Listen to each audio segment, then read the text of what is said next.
26 তারিখে আসলে কি হবে এই বিষয়টা নিয়ে অনেকে জল্পনা কল্পনা করছেন।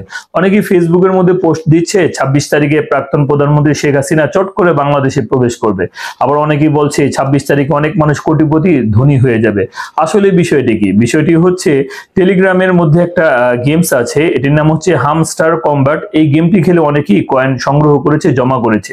এই কয়েনগুলোকে ক্রিপ্টোকারেন্সিতে রূপান্তর করার সুযোগ পাবে 26শে সেপ্টেম্বর। এজন্য তারা সব জায়গার মধ্যে জোরে সোরে প্রচারণা চালানো শুরু করে দিয়েছে। কিন্তু তাদের এই বিষয়টা জানা থাকা দরকার, এই ধরনের গেম যেগুলো আছে এগুলোকে ইসলাম সমর্থন করে না। এমনকি ক্রিপ্টোকারেন্সি যেগুলো আছে তারা নির্ভরযোগ্য বিজ্ঞ ইসলামিক স্কলার যারা আছে তারা এটাকে নিঃসন্দেহে হারাম ফতোয়া দিয়েছেন জুয়ার সাথে সাদৃশ্য হওয়ার কারণে।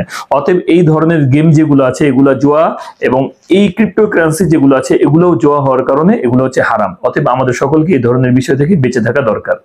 তাছাড়া এই ধরনের গেম যারা আমরা খেলি, কয়েন উপার্জন করি, ক্রিপ্টোকারেন্সি যে আছে এগুলোর মধ্যে প্রতারণার সম্ভাবনা আছে।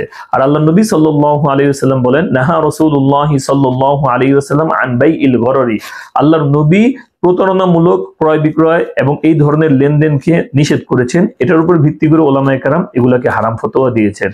অতএব আমরা যারা এগুলো নিয়ে মাতামাতি করছি আসলে এগুলাকে অহেতুক কাজ।